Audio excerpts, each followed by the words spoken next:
नमस्ते my dear students, हमारा प्यारा channel All India Career Institute पर आप लोगों का फिर से स्वागत है। बच्चों, जैसे कि हम लोग जानते हैं, हम लोग नीट ड्रॉपर्स के लिए ह्यूमन फिजियोलॉजी का पहला चैप्टर डाइजेशन और एब्जॉर्प्शन का हम लोग 3 लेक्चर कर चुके हैं। ये चौथा लेक्चर हम लोग करने जा रहे हैं। तो लास्ट लेक्चर में हम लोगों ने जैसे कि टीथ और टंग के बारे में कंप्लीट कर लिया था। अब हम लोग जो है एलिमेंट्री कैनाल का दूसरा पार्ट यानी फेरिंग्स में आएंगे। देखिए बच्चों, फेरिंग्स जैसे कि हमने फिगर में भी बताया था कि फेरिंग्स एक कॉमन पैसेज है जहाँ से कि फूड और एयर दोनों का कॉमन एक रास्ता है, उसी को हम फेरिंग्स बोलते हैं। देखिए बच्चों, फेरिंग्स एक तरह का मसल से बना होता है, वो वॉलंटरी मसल्स होता है। वॉलंटरी मसल्स मतलब होता है जो कि हमारे विल पावर में हो, जो हमारे कंट्रोल में हो। तो यानी फेरिंग्स जो कि मस्कुलर पार्ट होता है और वो हमारे कंट्रोल में होता है, इसी वजह से हम बोलते हैं कि फेरिंग्स वॉलंटरी मसल्स से बना होता है। क्लियर बच्चों? फेरिंग्स क्या होता है? It is a common passage for air and food. ये कॉमन पैसेज है एयर और फूड के लिए। उसी एक ही रास्ता है जहाँ से कि एयर भी आता है और फूड भी आता है। ठीक है, इस फेरिंग्स को हम 3 पार्ट में बांटते हैं, 3 पार्ट्स में, नेजोफेरिंग्स, ओरोफेरिंग्स और लैरिंगोफेरिंग्स। अगर हम नेजोफेरिंग की बात करें जिसमें सिर्फ और सिर्फ एयर जाता है, और ओरोफेरिंग्स की बात करें तो जिसके थ्रू एयर और फूड दोनों आता है, और लैरिंगोफेरिंग्स की बात करें तो जहाँ लैरिंगोफेरिंग्स जो फेरिंग्स का सबसे लास्ट वाला पार्ट है, तो लैरिंगोफेरिंग्स में आपको 2 चीज़ दिखेगा बच्चों। एक तो दिखेगा आपको ट्रेकिया का ओपनिंग यानी विंड पाइप का ओपनिंग दिखेगा। जैसे कि हम बता चुके हैं कि ट्रेकिया यानी विंड पाइप का ओपनिंग को हम बोलते हैं ग्लोटिस। क्या बोलते हैं बच्चों? ग्लोटिस, जिसके थ्रू एयर जाता है। और दूसरा ओपनिंग और एक ओपनिंग दिखेगा लैरिंगोफेरिंग्स में आपको फूड पाइप यानी ओसोफेगस का ओपनिंग। उसके ओपनिंग को हम बोलते हैं गुलेट, जिसके थ्रू फूड जाता है। क्लियर? इसी वजह से फेरिंग्स को, पूरे फेरिंग्स को जो कैविटी की तरह होता है, जो वॉलंटरी मसल से बना होता है, वो 3 पार्ट में बांटा गया, नेजोफेरिंग्स, ओरोफेरिंग्स और लैरिंगोफेरिंग्स। नेजोफेरिंग जिसके थ्रू सिर्फ एयर, और ओरोफेरिंग जिसके थ्रू एयर और फूड दोनों जाएगा, और लास्ट वाला पार्ट जो लैरिंगोफेरिंग्स होता है जिसमें आपको 2 तरह का ओपनिंग दिखेगा। फूड पाइप का ओपनिंग को गुलेट बोलते हैं और विंड पाइप का ओपनिंग को हम ग्लोटिस बोलते हैं। अगर फेरिंग्स की फंक्शंस की बात किया जाए बच्चों, इसका क्या काम होता है, ये सिर्फ फूड को निगलने में काम करता है। यानी हम बोल सकते हैं इसका फंक्शंस क्या है? डीग्लूटेशन। डीग्लूटेशन मतलब बच्चों निगलना, या फिर उसी को हम बोलते हैं स्वेलोइंग। यानी डीग्लूटेशन या फिर स्वेलिंग ऑफ फूड, यही काम होता है किसका? फेरिंग्स का। क्लियर बच्चों? बस इतना ही बात था फेरिंग्स के अंतर्गत, इससे ज़्यादा और कुछ नहीं, ना पूछा जाता है ना आता है फेरिंग्स से। अब हम लोग आते हैं अगला पार्ट में। फेरिंग्स के बाद आता है एलिमेंट्री कैनाल। क्योंकि हम लोग एलिमेंट्री कैनाल पढ़ रहे हैं तो एलिमेंट्री कैनाल में हम लोगों ने बकल कैविटी देखा, ठीक है, और बकल कैविटी के बाद हम लोग उसमें टंग देखा, टीथ देखा। अब फेरिंग्स में, और फेरिंग्स के जस्ट नीचे जब जाइएगा तो आपको फूड पाइप यानी ओसोफेगस मिलेगा। तो हम लोग हेडिंग डालते हैं बच्चों ओसोफेगस का।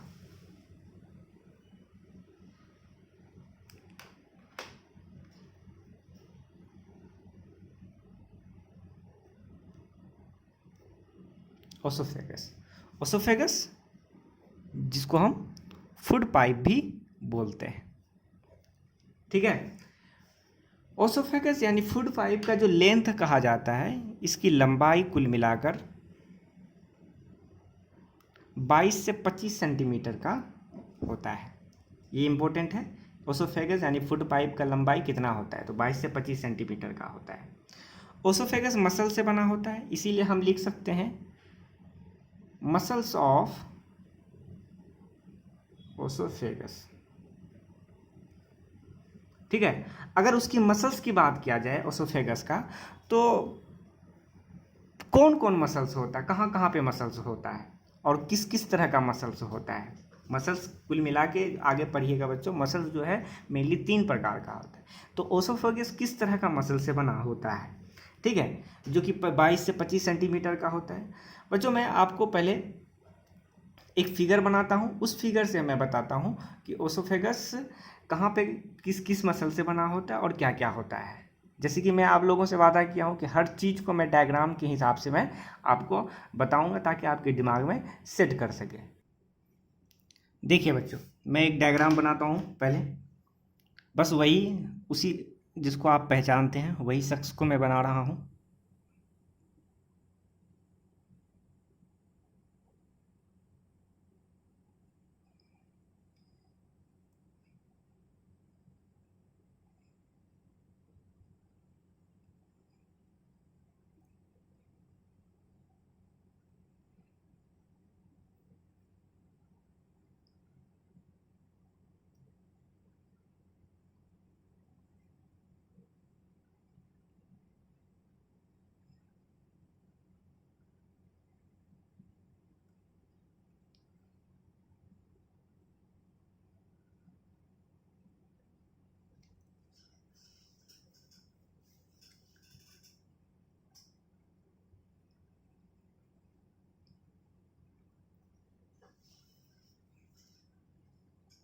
देखिए बच्चों,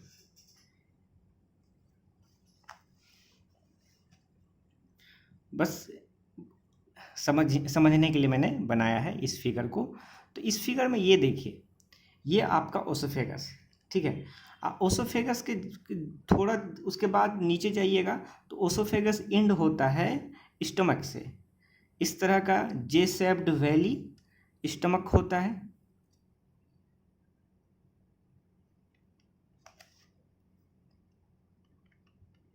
ठीक है, इस तरह का स्टमक होता है।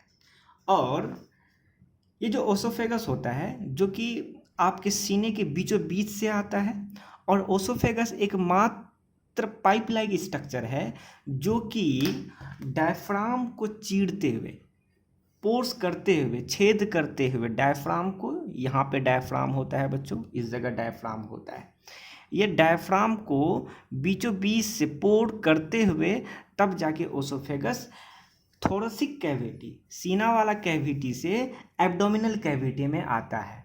एक मात्र ऑर्गन है पूरे शरीर का। ये बात पूछा जा सकता है कि वह मात्र कौन सा ऑर्गन है जो कि डायफ्राम को पोर करते हुए थोरेसिक कैविटी से एब्डोमिनल कैविटी आता है। तो आप लोग बोलिएगा ओसोफेगस, ठीक है, जिसकी लंबाई 22 से 25 सेंटीमीटर तक का होता है, ठीक है। अब यहाँ पे देखिए बच्चों, ये हुआ ओसोफेगस। ओसोफेगस को अगर देखा जाए तो डायफ्राम से ऊपर ओसोफेगस जो होता है, ये डायफ्राम से ऊपर ओसोफेगस, उस ओसोफेगस के दोनों तरफ ट्यूनिका एडवेंसिया, ये क्या है बच्चों, इसको बोलते हैं ट्यूनिका एडवेंटिसिया। ट्यूनिका एडवेंटिसिया से घिरा होता है, लेकिन डायफ्राम से जस्ट नीचे, और इसका जो होता है ये जो पार्ट है ट्यूनिका एडवेंसिया, ये कहा जाता है कि 1/3 पूरे ओसोफेगस का 1/3 हिस्सा ट्यूनिका एडवेंटिसिया से घिरा होता है, और 2/3 हिस्सा, तो 2/3 हिस्सा मान लेते हैं ये है, तो यहाँ से यहाँ तक है 2/3 हिस्सा।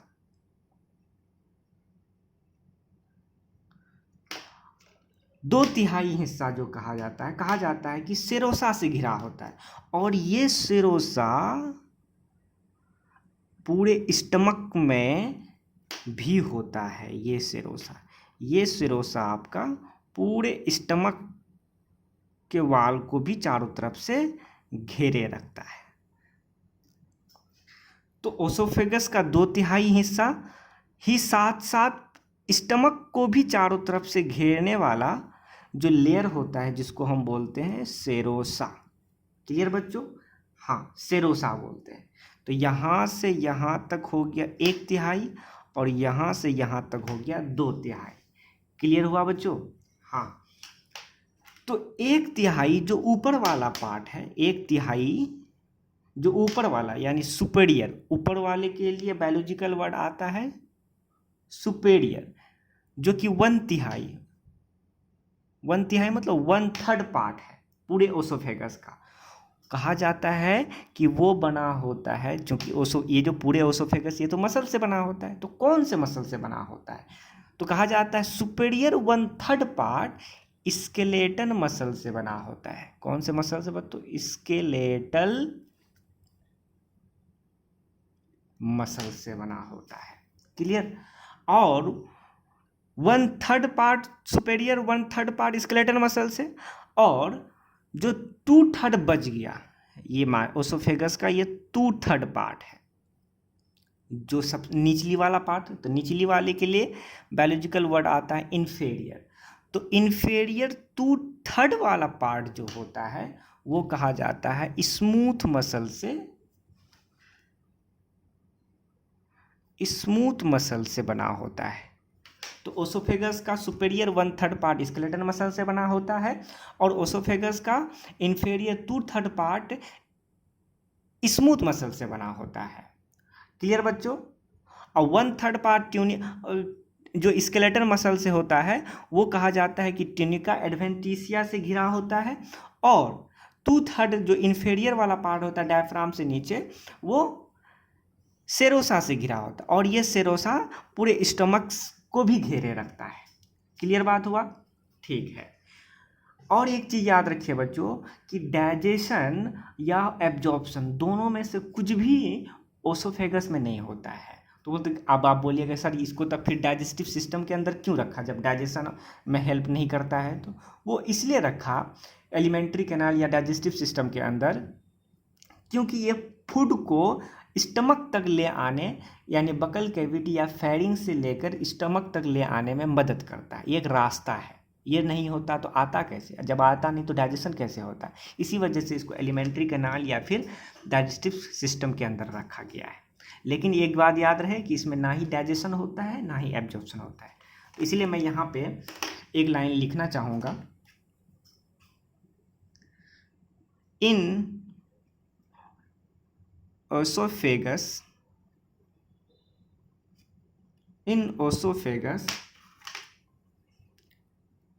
digestion and absorption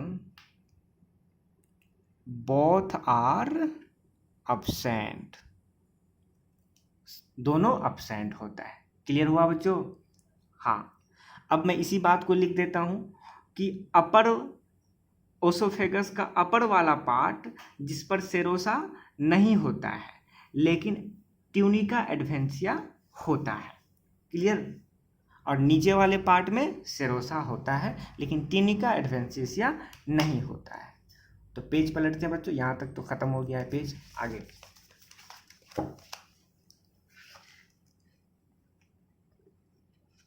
आगे देखते हैं बच्चों। तो मैं इसी बात को लिख देता हूं यहाँ पे बच्चों कि in upper oesophagus serosa is absent. Serosa upper में सेरोसा नहीं होता है, बट लेकिन ट्यूनिका एडवेंटिशिया इज प्रेजेंट। लेकिन ट्यूनिका एडवेंटिशिया यहाँ से ये दोनों क्वेश्चंस आ सकते हैं, इस दोनों जगह से। क्लियर? बस इतना ही था ओसोफेगस के बारे में बच्चों। अब हम लोग आते हैं स्टमक। ओसोफेगस से अब कहाँ आ गए? स्टमक में। यहाँ अब मेन स्टार्ट हुआ बच्चों।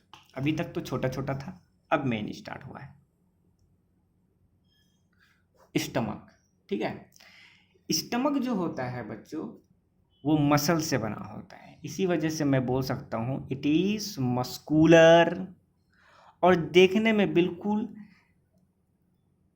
अंग्रेजी लेटर का जे शेप के तरह लगता है। इसका काम होता है फूड को स्टोर करे रखना, स्टोर फूड, और लगभग 4 से 5 घंटा तक फूड को ये क्या करता है, स्टोर करता है। इसलिए मैंने लिखा store food for 4 to 5 hours. 4 से 5 घंटा तक इसके अंदर टेंडेंसी होता है फूड को स्टोर किए रखने का, ताकि अच्छे से डाइजेस्ट हो सके फूड का। क्लियर बच्चों? तो मस्कुलर होता है, जे शेप होता है, और ये 4 से 5 घंटा तक फूड को स्टोर किए रखता है। ये होता कहाँ है बच्चों? जैसे कि फिगर में हमने अभी अभी देखा कि डायफ्राम के जस्ट नीचे ये जो होता है, इसका जो पोजीशन सही लोकेशन है, आप अपने एब्डोमिनल कैविटी में जाइए। एब्डोमिनल कैविटी के लेफ्ट वाले, राइट नहीं, लेफ्ट के जस्ट अपर वाले पोर्शन पे, एब्डोमिनल कैविटी के लेफ्ट के अपर पोर्शन पे होता है कौन? स्टमक। क्लियर? तो अब सबसे पहले ये पोजीशन बहुत इंपॉर्टेंट होता है कि कौन सा ऑर्गन कहाँ है, ताकि डॉक्टर बनने में बहुत हेल्प करता है। पता ही नहीं रहेगा स्टमक कहाँ है, स्टमक में खड़े जहाँ मन तहाँ ऑपरेशन कर दीजिएगा, इसलिए पता होना चाहिए। तो कहाँ होता है इसका पोजीशन क्या है बच्चों? इट इज लोकेटेड इन अपर, थोड़ा ऊपर होता है, और किधर? लेफ्ट पोर्शन में, अपर left portion of abdominal cavity. Abdominal cavity मतलब तो समझते ही होंगे, डायफ्राम से नीचे जो कैविटी होता है उसको एब्डोमिनल कैविटी, जिसमें स्टमक, इंटेस्टाइन, पेनक्रिया ये सब आ गया। और डायफ्राम से ऊपर जो सीना वाला पार्ट है, जहाँ पे कि लंग्स वगैरह रहता है, उसको हम बोलते हैं थोरेसिक कैविटी। ठीक है? तो it is located in upper left portion of abdominal cavity and has 4 major parts. मतलब आपके स्टमक को भी 4 पार्ट में बांटा गया है। कौन कौन बच्चों? मैं आपको बता देता हूं कौन कौन है। सबसे पहला पार्ट है कार्डिया, दूसरा वाला पार्ट है फंडस, तीसरा वाला पार्ट है बॉडी, और चौथा पार्ट है पाइलोरस। तो सर इसका भी डायग्राम बना के दिखा दीजिए। आप डायग्राम बनाते हैं तो सेट हो जाता है। जी हाँ, जरूर बनाऊंगा डायग्राम। देखिए बच्चों, मान लेते हैं ये आपका आया ओसोफेगस। क्लियर?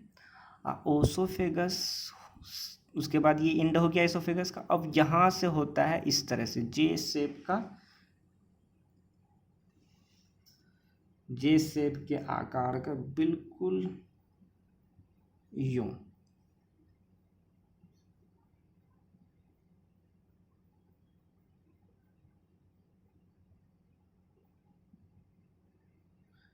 ये स्टमक यहाँ पे खत्म। और उसके बाद स्टमक जहाँ एंड होता है वहाँ से फिर स्टार्ट होता है स्मॉल इंटेस्टाइन। स्मॉल इंटेस्टाइन जो कि डायरेक्टली स्टमक से जुड़ा होता है, उस वाले पार्ट को हम बोलते हैं ड्यूडेनम, जो बिल्कुल अल्फ़ाबेट के सी शेप के तरह लगता है। अंग्रेजी अल्फ़ाबेट में जो सी होता है बिल्कुल वैसे ही लगता है। देखिए, तो ये स्मॉल इंटेस्टाइन का फर्स्ट पार्ट है जो कि डायरेक्टली स्टमक से जुड़ा होता है, जिसको हम ड्यूडेनम बोलते हैं। क्लियर बच्चों? ड्यूडेनम बोलते हैं। तो ये स्टमक हुआ। तो ये हो गया ओसोफेगस। मैं रिप्रेजेंट कर देता हूँ। ये हो गया आपका ओसोफेगस। ठीक है? ओसोफेगस हो गया। उसके बाद ये आपका हो गया स्टमक, और ये हो गया आपका ड्यूडेनम, स्मॉल इंटेस्टाइन का पार्ट। ठीक है, इधर वाला पोर्शन हो गया राइट, और ये हो गया आपका लेफ्ट पोर्शन। ये मैंने बड़ा बड़ा करके लिख दिया है। जैसे कि मैंने बताया कि ये जो स्टमक है, स्टमक को फर्दर 4 पार्ट में बांटा। ठीक है बच्चों? 4 पार्ट में बांटा। देखिए बच्चों, यहाँ से ये वाला पार्ट को हमने बोला है, ये वाला पार्ट, ये अभी नाम भी बता दूंगा। उसके बाद फिर यहाँ से बांटा, जहाँ पे कि डायरेक्टली ओसोफेगस जिस वाले पार्ट में खुला, इसको अलग पार्ट बोला है। उसके बाद फिर ये वाला पार्ट अलग है। क्लियर? तो 1 2 3 4। अब फिर यहाँ पे जो होता है, इस जगह जहाँ पे स्टमक खत्म होगा और ड्यूडेनम स्टार्ट होगा, वहाँ पे एक तरह का ढक्कन लगा होता है, या इसी को हम स्फिंक्टर बोलते हैं। देखिए बच्चों, ढक्कन दो तरह का आपके बॉडी में होता है, एक स्फिंक्टर, दूसरा होता है वाल्व। वाल्व यूनिडायरेक्शनल होता है और स्फिंक्टर बाई डायरेक्शनल होता है। मतलब स्फिंक्टर वह ढक्कन है, स्फिंक्टर एक तरह का चिमटा की तरह होता है। वह चिमटा है जिसमें दोनों डायरेक्शन में आ जा सकता है। अगर कोई भी चीज़ इधर से इधर गया है तो इधर से इधर भी आ सकता है, लेकिन वाल्व में ऐसा नहीं होता। एक बार चले गया तो फिर दोबारा आएगा नहीं। ऐसा स्फिंक्टर यहाँ भी लगा होता है बच्चों। तो यहाँ वाल्व नहीं लगा होता। अब वाल्व लगा होता तो कभी आप वोमिटिंग कर भी नहीं पाते। वोमिटिंग इसीलिए कर पाते हैं, खाना वापस भी आ जाता है बगल कैविटी के थ्रू, क्योंकि यहाँ स्फिंक्टर है। तो इधर से भी आ सकता है, इधर से भी आ सकता है, तो दोनों तरफ से आ जा सकता है। इसी वजह से यहाँ पे ऊपर वाले ने स्फिंक्टर लगा दिया, वाल्व नहीं लगाया। तो ये डिफरेंस है वाल्व और स्फिंक्टर में। तो यहाँ पे भी और यहाँ पे भी दोनों जगह स्फिंक्टर लगा होता है बच्चों। ठीक है? जैसे कि हमने अभी बोला कि स्टमक को 4 पार्ट में बांटा, तो इस वाले पार्ट को हम बोलते हैं, इस वाले पार्ट को हम बोलते हैं फंडस। फंडस ये आपका हो गया, यहाँ पे हो गया आपका ये डायफ्राम। तो फंडस को देखिए बिल्कुल डायफ्राम के नज़दीक है। इसी वजह से मैं यहाँ पे लिख सकता हूँ कि फंडस कहाँ पे होता है? Near the diaphragm.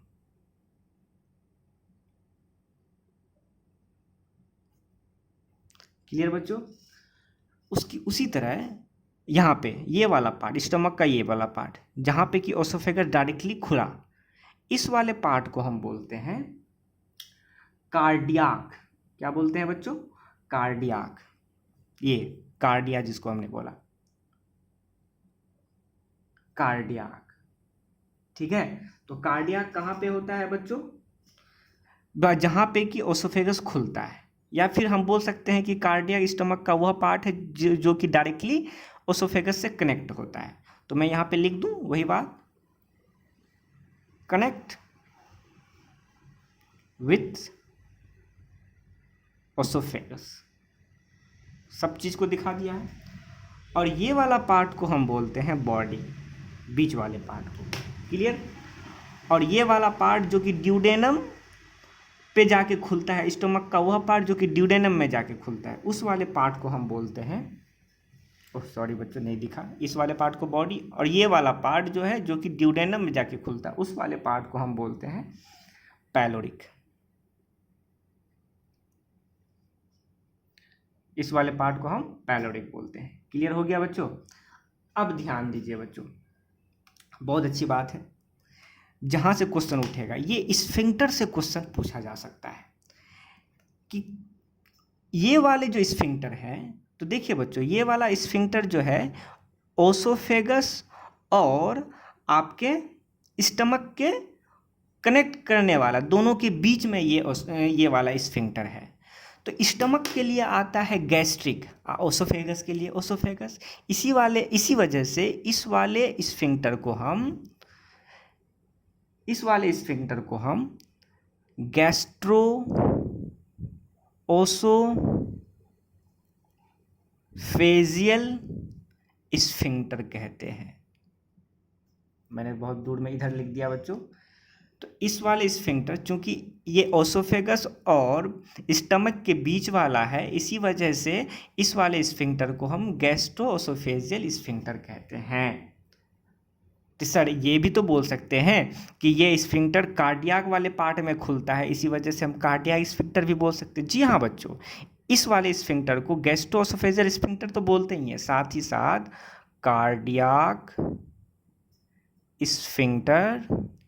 ध्यान से देखिएगा बच्चों, जगह नहीं है, अभी ही जब आप पढ़ रहे हो उसी वक्त लिख लिया कीजिए।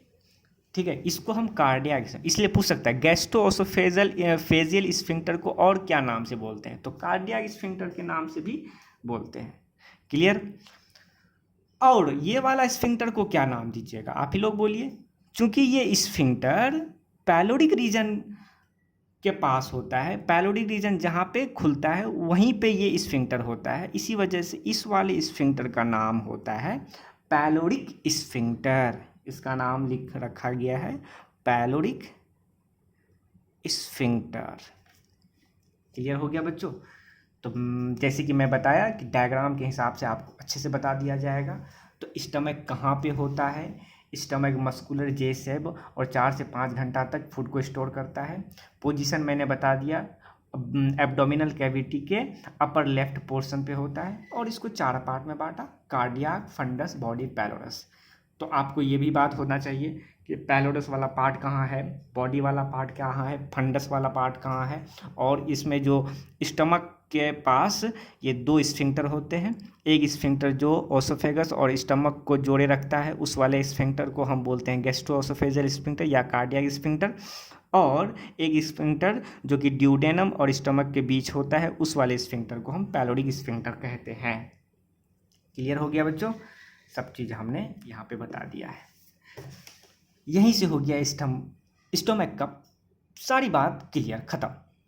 अब फिर इसके आगे पढ़ेंगे कि इस स्टमक में कैसे कैसे डाइजेशन होता है, किस किस चीज़ का डाइजेशन, वो तो आगे पढ़ेंगे। बस अभी आपको एलिमेंट्री कैनाल कहाँ कहाँ क्या होता है वो आपको बताना है।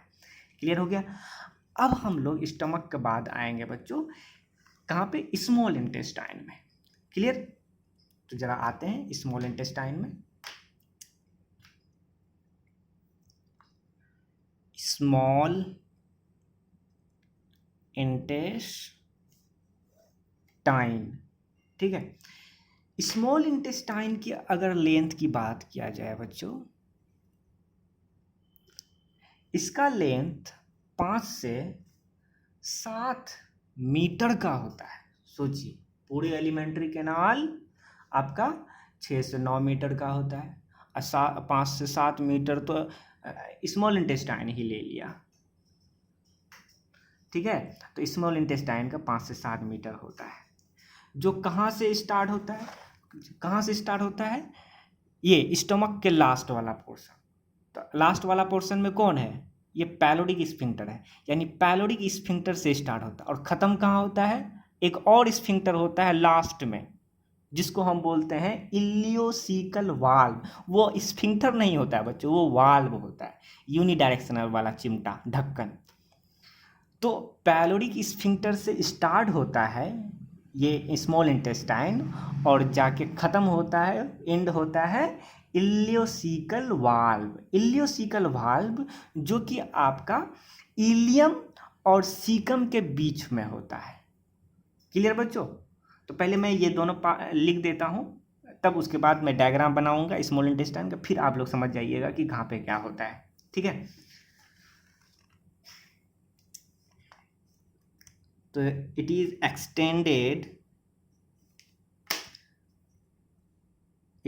एक्सटेंडेड फ्रॉम, कहाँ से बच्चों, पैलोडिक स्फिंक्टर टू इलियोसिकल, कहाँ तक, कहाँ से कहाँ तक फैला होता है, इलियोसिकल वाल्व, ठीक है। पूरे इंटेस्टाइन को कई रीजन में बांटा है, जैसे कि मैंने फर्स्ट रीजन तो देख लिया यहाँ पे ड्यूडेनम, जो कि सी शेप का होता है। ड्यूडेनम के बाद जेजुनम होता है, फिर इलियम होता है। तो 3 रीजन में बांटा जाता है। तो अब रीजन हम वाला पार्ट अगले पेज में, यहाँ पे खाली नहीं है बच्चों, अगले पेज में हम आप लोगों को दिखाते हैं।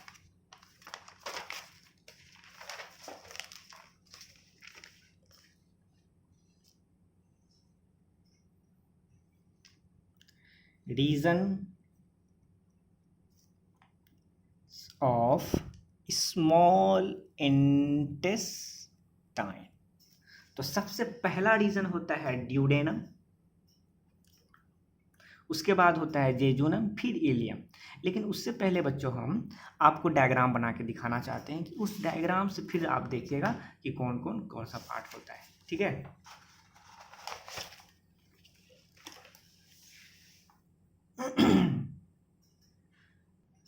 देखिए बच्चों मैं बना रहा हूँ, ये देखिए सबसे पहला वाला पार्ट जो बिल्कुल आपका सी शेप का होता है, मैंने स्मॉल इंटेस्टाइन सबसे पहला बना रहा हूँ।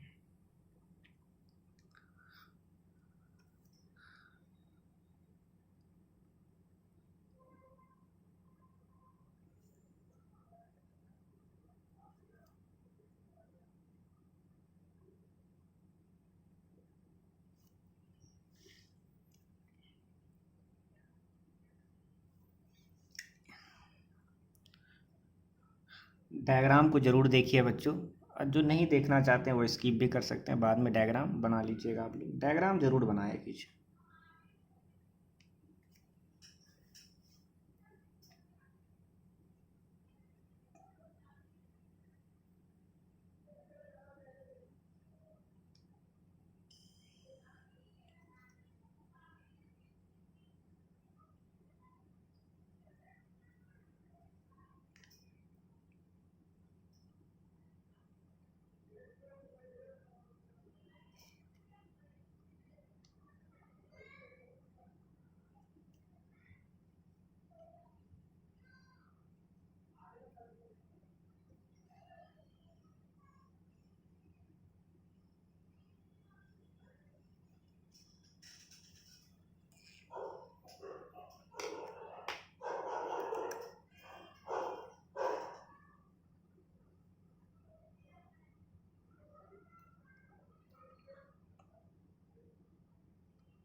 तो यहाँ पे हो गया आपका ख़त्म। तो यहाँ पे आपका हो गया स्मॉल, यहाँ से लेकर ये देखिए, यहाँ से लेकर हमने जो बनाया है ये आपका स्मॉल इंटेस्टाइन है। तो स्मॉल इंटेस्टाइन का ये वाला जो पार्ट है ये हो गया आपका ड्यूडेनम।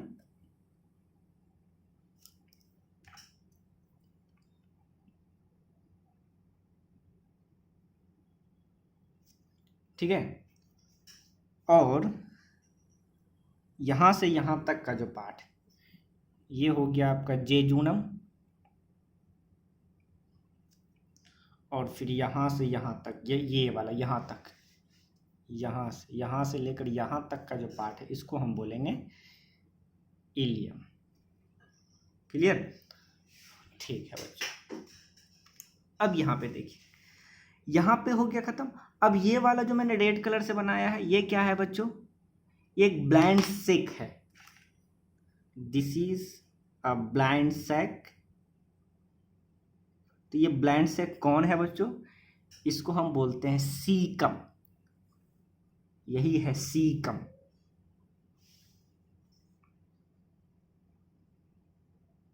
जो लार्ज इंटेस्टाइन का पार्ट है बच्चों, सीकम। इस सीकम में छोटे छोटे छोटे मैक्रो ऑर्गेनिज्म होते हैं। किस तरह का मैक्रो ऑर्गेनिज्म बच्चों? किस तरह का मैक्रो ऑर्गेनिज्म? यहाँ पे मैं बना रहा हूँ बच्चों, लिख रहा हूँ। किस तरह का मैक्रो ऑर्गेनिज्म? उस मैक्रो ऑर्गेनिज्म को बोलते हैं सिम्बायोटिक। अब ये सिम्बायोटिक मतलब क्या होता है? सिम्बायोटिक मतलब होता है वह मैक्रो ऑर्गेनिज्म जो कि एक दूसरे को हेल्प करे। यानी यहाँ पे मैक्रो ऑर्गेनिज्म जो है इससे कोई नुकसान नहीं होता है। यहाँ पे वो रह रहा है तो उसको खाना पीना रहना मिल रहा है। अब बदले में ये जो मैक्रो ऑर्गेनिज्म है ये विटामिन के और विटामिन बी बना के दे रहा है मैक्रो ऑर्गेनिज्म। क्लियर? इसी वजह से चूंकि एक दूसरे के रिलेशन बना के रह रहा है, इसी वजह से इस मैक्रो ऑर्गेनिज्म को बोला सिम्बायोटिक मैक्रो ऑर्गेनिज्म। क्लियर? और ये सिम्बायोटिक मैक्रो ऑर्गेनिज्म का क्या काम है बच्चों? विटामिन के और विटामिन बी बना के देना। विटामिन के और विटामिन बी का फॉर्मेशन करता है यहाँ पे। ठीक है, क्लियर हो गया। मैं आपको बाद में बताऊंगा कि ये विटामिन के और विटामिन बी का क्या रोल है। विटामिन बी का बहुत अहम रोल होता है। क्लियर। अब ये सीकम है। अब सीकम के बाद ये होस्टा के आकार का आपको मिलेगा इस तरह से।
ये पूरे मैंने स्मॉल इंटेस्टाइन से लेकर लार्ज इंटेस्टाइन तक मैंने बना दिया है।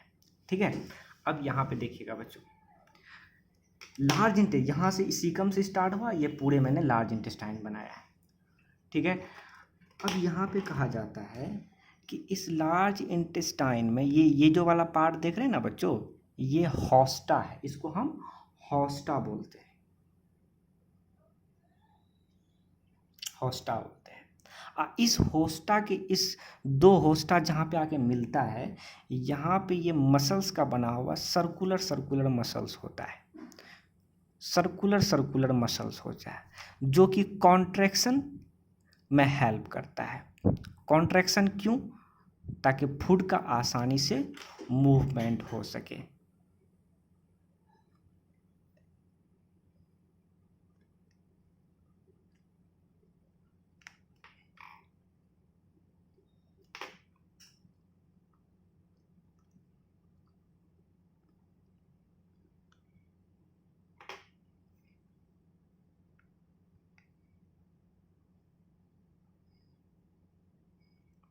ठीक है, ये सर्कुलर मसल।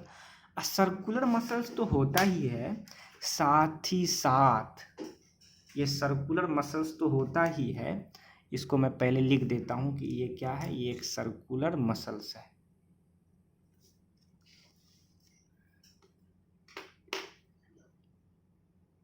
सर्कुलर मसल्स है। ठीक है, और इस सर्कुलर मसल्स के साथ साथ एकदम बीचों बीच से 3 लॉन्गिट्यूडनल मसल्स पास होता है, ये भी कॉन्ट्रैक्शन में हेल्प करता है बच्चों, ताकि फूड का मोशन हो सके, मूवमेंट हो सके।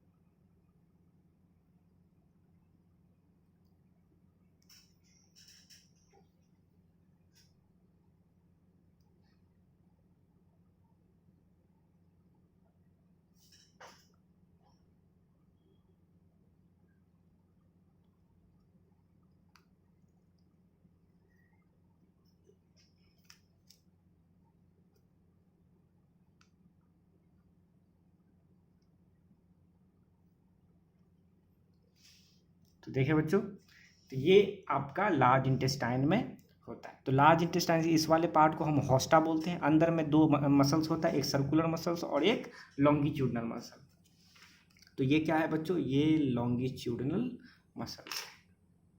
और कितने longitudinal muscle, 3 longitudinal muscles, 3 longitudinal muscles होता है। इसी को हम ट्यूनिका या ट्यूनिकल कोलाई भी बोलते हैं, ट्यूनिकल कोलाई। ठीक है, याद रखिएगा बच्चों, ट्यूनिकल कोलाई भी बोलते हैं। हो गया। अब ध्यान दीजिए बच्चों, यहाँ पे जो है, ये जो इस वाले पार्ट है, इस वाले यहाँ से लेकर यहाँ तक के पूरे वाले पार्ट को हम, ये तो हो गया सीकम रेड वाला, और इस वाले पार्ट को हम बोलते हैं, क्या बोलते हैं बच्चों, कॉलोन बोलते हैं। इस पूरे वाले पार्ट को कॉलोन, जो सबसे बड़ा वाला पार्ट है, इसको हम बोलते हैं कॉलोन। ठीक है, कॉलोन को कुल मिला के 4 पार्ट में बांटा। एक एसेंडिंग कॉलोन, ये डिसेंडिंग, ये ट्रांसवर्स कॉलोन, और ये हो गया आपका डिसेंडिंग कॉलोन। और यहाँ पे जो ये जो कॉलोन है, इस वाले कॉलोन को हमने बोला, ये गिरता हुआ जो कॉलोन है, इस वाले कॉलोन को बोला सिग्मोइड कॉलोन। कौन सा कॉलोन बच्चों, सिग्मोइड कॉलोन।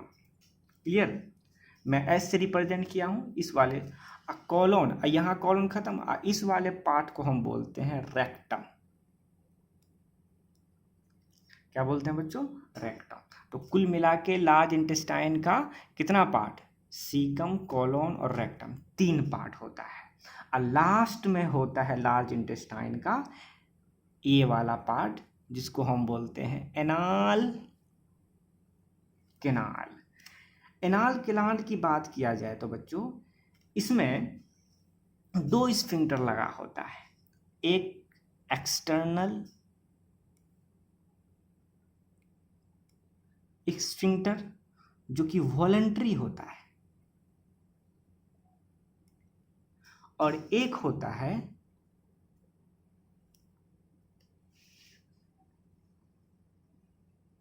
इंटरनल स्फिंक्टर जो कि इनवॉलंटरी होता है, यानी हमारे विल पावर में नहीं होता है, हमारे कंट्रोल में नहीं होता है। जो इंटरनल, एक्सटर्नल वाला हमारे कंट्रोल में होता है। क्लियर, एनाल कैनाल में ये, और ये जो लास्ट जहाँ पे ख़त्म हुआ, इसको हम बोलते हैं एनस। तो ये एनाल कैनाल, और ये जहाँ ख़त्म हुआ उसको, ओपनिंग पार्ट को हम बोलते हैं एनस।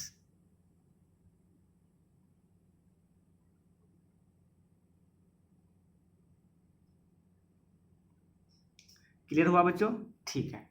अब यहाँ पे दिए, जहाँ पे हमको जो चीज़ मेन बताना था, यहाँ पे चूँकि हम स्मॉल इंटेस्टाइन पढ़ा रहे थे, तो स्मॉल इंटेस्टाइन में देखा जाए तो बच्चों, तो स्मॉल इंटेस्टाइन देखिए यहाँ पे सीकम में आके खुला। ठीक है, तो सीकम और स्मॉल इंटेस्टाइन, ये जो इलियम है, ये जो इलियम है, ये हुआ पार्ट, ये वाला इलियम, इलियम, ये वाला सीकम हुआ। इलियम और सीकम के जस्ट यहाँ पर इस जगह होता है इलियोसिकल वाल्व, इसी को हम बोलते हैं इलियोसिकल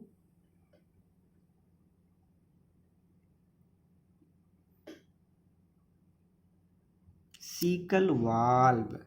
इसीलिए हमने लिखाया था कि स्मॉल इंटेस्टाइन कहाँ से स्टार्ट होता है बच्चों, पैलोडिक स्फिंक्टर से, और ख़त्म होता है इलियोसिकल वाल्व में।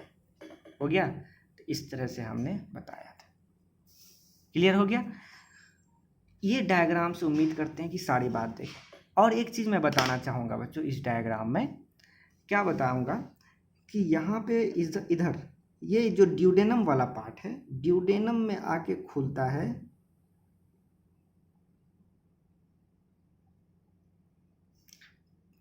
ये मान लेते हैं पेनक्रियास। पेनक्रियास का ये डक्ट है, ये आके यहाँ पे खुला, और इधर से मान लेते हैं ये हाँ लीवर है, और लीवर का डक्ट भी आकर यहाँ पे खुलता है, और पेनक्रियाटिक डक्ट और लीवर का डक्ट दोनों आकर ये मिलता है। तो दोनों आके जहाँ पे मिला, ओपनिंग हुआ, उस ओपनिंग को बोलते हैं। लीवर के लिए आता है वर्ड हेपेट, तो इसके लिए आएगा हेपर आता है तो हेपेटो। अब पेनक्रियास के लिए आएगा पेनक्रिएटिक, और डक्ट है तो डक्ट, या ओपनिंग है तो ओपनिंग। तो this opening is called hepatopancreatic opening, जो पेनक्रिया और लीवर के मिलने से बना। ठीक है, हो गया क्लियर बच्चों? ठीक है, अब हम लोग तीनों को बारी बारी से स्मॉल इंटेस्टाइन जो हम पढ़ रहे थे, रीजन ऑफ स्मॉल इंटेस्टाइन, तो रीजन ऑफ स्मॉल इंटेस्टाइन में हम देखते हैं ड्यूडेनम, जेजुनम और इलियम। ठीक है,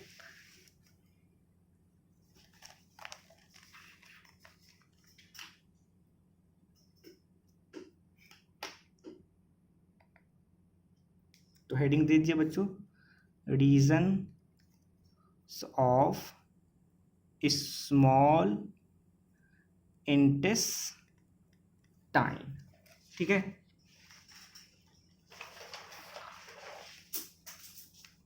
तो रीजन में सबसे पहला रीजन होता है ड्यूडेनम।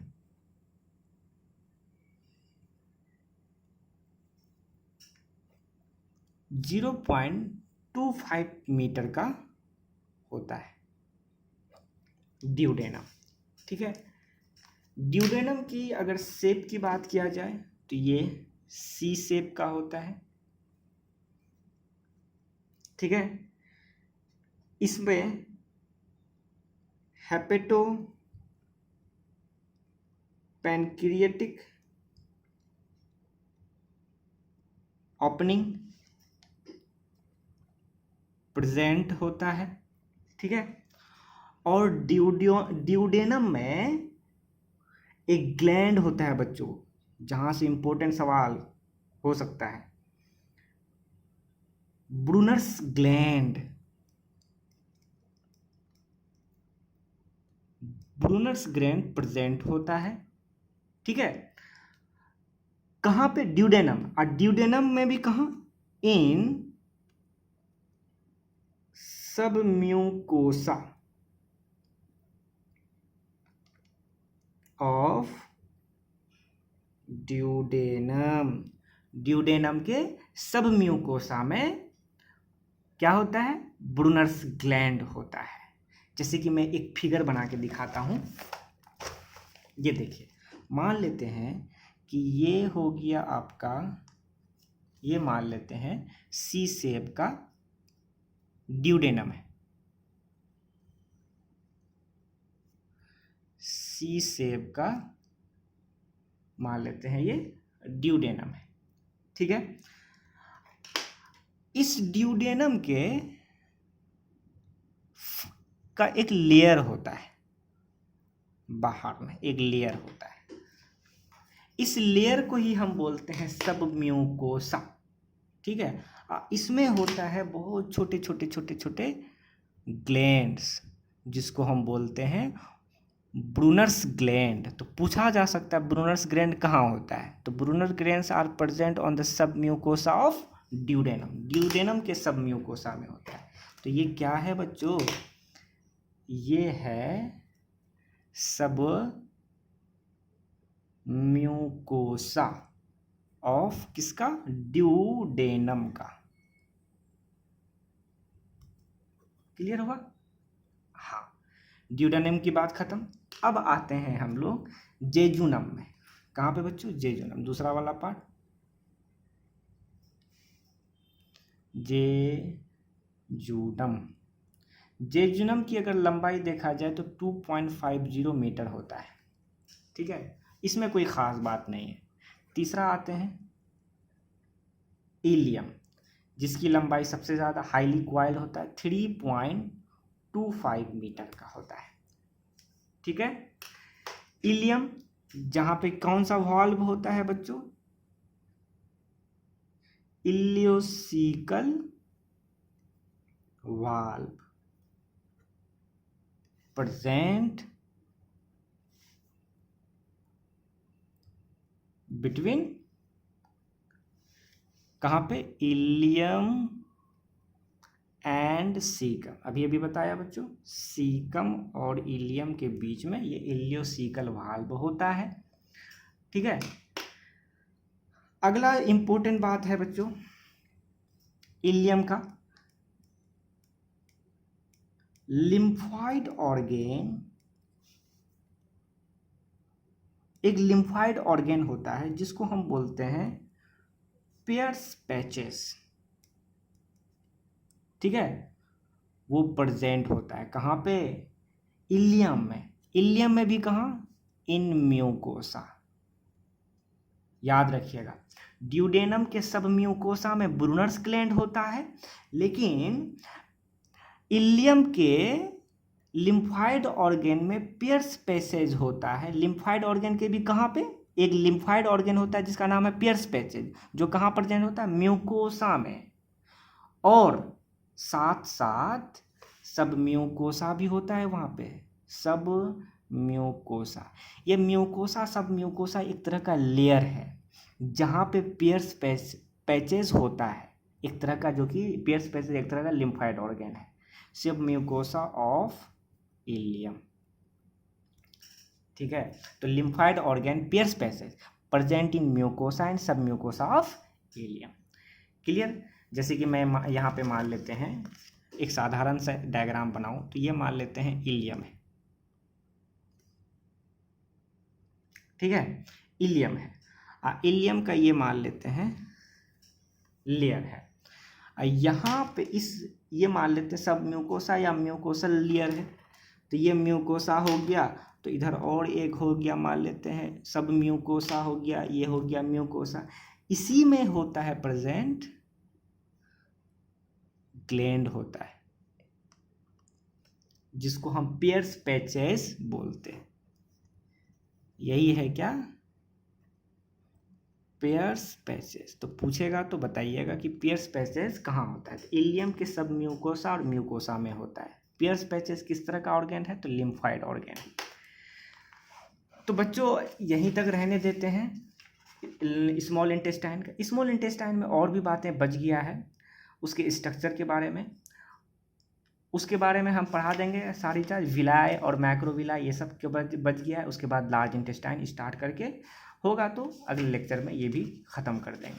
तो थैंक यू सो मच बच्चों। लेक्चर थोड़ा बड़ा हो गया है, लेकिन लेक्चर बड़ा है लेकिन बहुत कामदायक है, सारा कुछ इसमें डिटेल से रखा हुआ है। तो थैंक यू सो मच बच्चों।